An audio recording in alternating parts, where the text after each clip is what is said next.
The simple interest earned on a sum is 1/25th of the sum, where the number of years of investment is equal to the rate percentage. For how many years was the sum invested?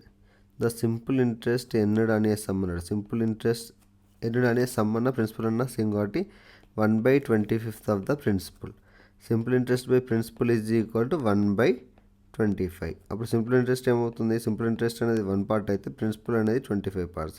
ఇక్కడ మనకి ఇచ్చిన condition where the number of years of investment is equal to the rate percentage అన్నాడు. Time duration and rate percentage both are equal. మనకు simple interest is equal to PTR/100.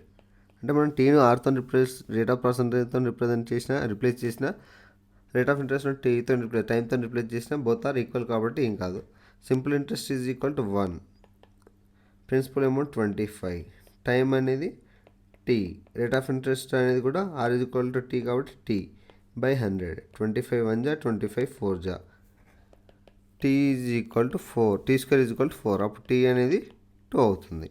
Rate of interest also కూడా 2 అవుతుంది. For how many years అంటే time is equal 2 years. After 2 years తర్వాత some అనేది 1/25th of the